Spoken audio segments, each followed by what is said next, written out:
There's a squall over here to our starboard.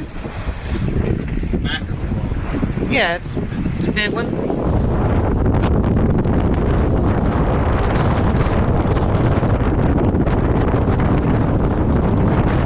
In our last episode, we sailed Acadian through the Grenadines, stopping at Union Island, Tobago Keys, and Bequia. In this episode, we sail to Martinique, where we do some exploring before sailing on to Guadeloupe and the U.S. Virgin Islands.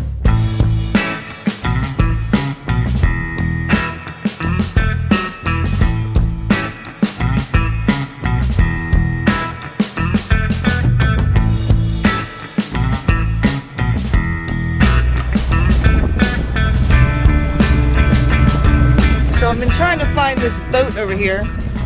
He's on the chart, but he's nowhere to be seen in real life. So I don't know where he is. It's pretty clear too. I don't know why I can't see him. Oh, I think I see a sail over there, babe. Yep, there he is. All right, new country, new flag. That's it. New country, new flag. What country are we in, babe? France. We're not in France. We are in French territory of Martinique. There you go.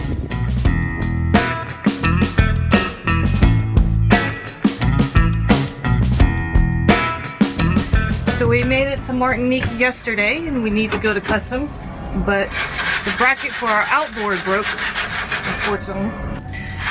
So that should take a little while. Good thing we have some friends here. They're gonna come pick us up and give us a ride over there so we can get checked in. Supposed to check in right away, but we arrived on a Sunday and they were closed already. And it's already almost 11, so we really need to go get this done. There's always something with the outboard, huh, babe? Yeah, it's a battle. Good thing about Yamaha though is I've always been able to fix it. You can always get the parts. That's the good thing about it. But it's always broken. Not always. I mean, it works sometimes. Martinique looks beautiful. I'm excited to Go see it. go see it. Yeah. All right, get this on. After getting a ride to shore and checking into the country, we rent a car to do some exploring. We make a quick stop at a surf shop, and then we find ourselves on the northeast side of the island. So we make a stop at one of Martinique's historical landmarks, Chateau de Buc. The de Buc family home, located on the now Careville Nature Reserve, was built between 1657 and 1671 when Pierre de Buc landed on Martinique while escaping the King of France's musketeers. He conquered the Indians and then was granted land where he built the mansion. The great house. Yeah, so we're like inside. This was like where their mansion. They lived? Yeah. It's great square footage.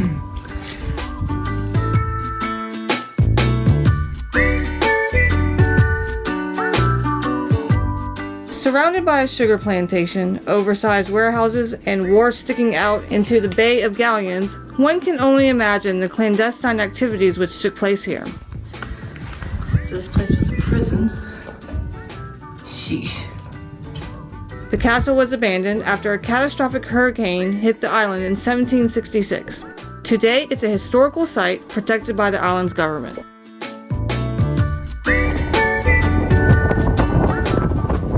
The next morning, we decide to leave Martinique in an attempt to get ahead of a weather system headed our way. What's up, YouTube? We've been here in Martinique for, I don't know, what, 4 days, Holly?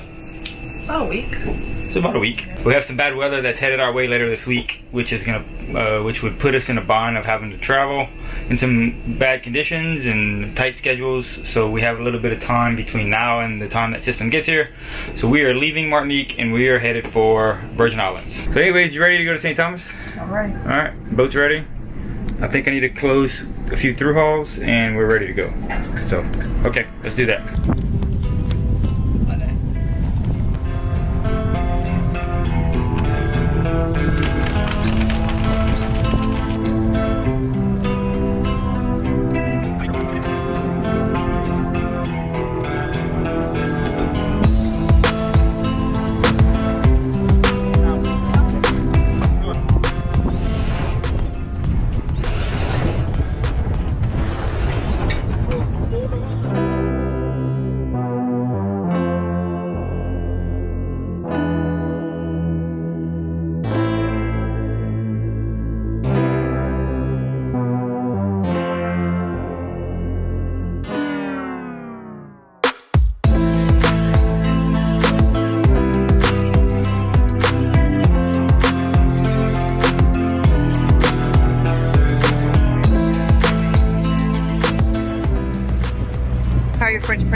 We sailed through the night and next day in beautiful sailing conditions just past Guadeloupe.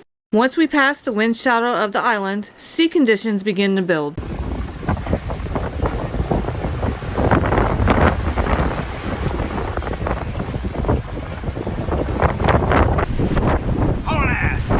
While sailing in mildly heavier conditions, we always wear our safety gear and keep a 24-hour watch. Although we have no set watch schedule from 7 a.m. to 9 p.m., it is a rule on board that someone sit up and take a look around every 15 minutes or so.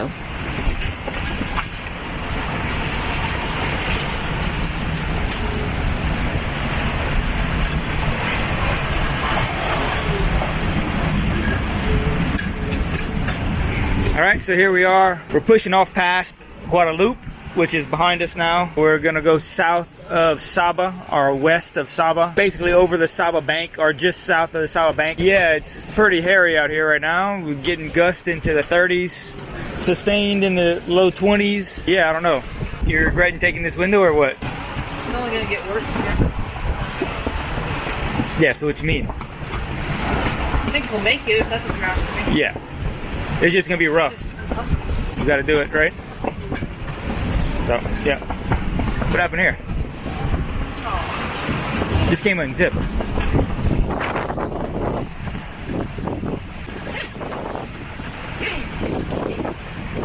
So yeah, we're gonna be behind these islands, I don't know, a good 15 miles. You can see on the chart over there, and that'll give us a break from this heavy sea state. It'll break up the heavy waves. But the boat's doing really good. We're holding 7 knots, and but once we get past Saba, we got about a 70-mile stretch where we have to deal with this kind of sea state. About 10 hours worth of 7 knots worth of sailing. Yo!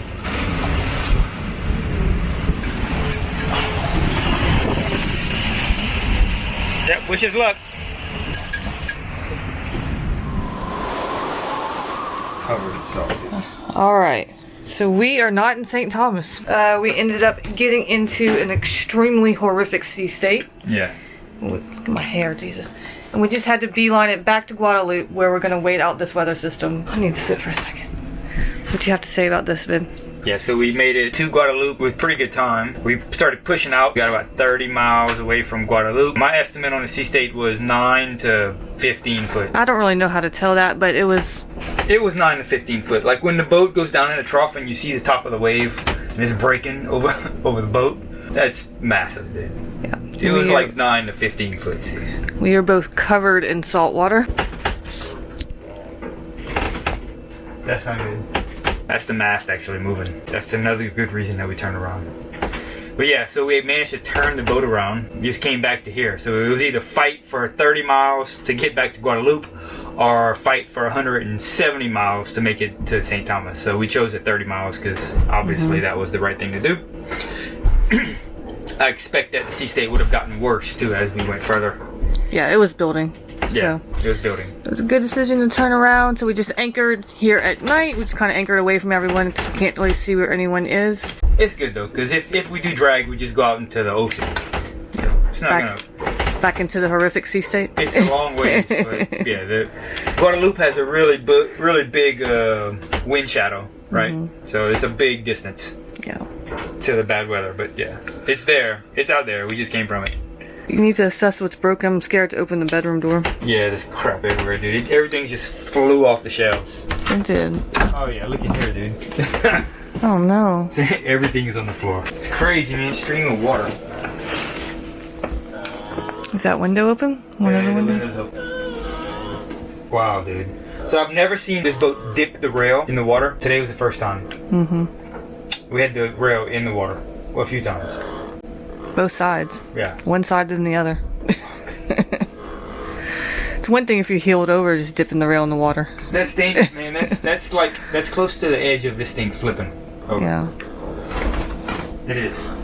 This boat can capsize, and that's close to that capsize number. All right. Not good. Are you ready to rest? Yeah, I'm ready for some rest. Something to eat.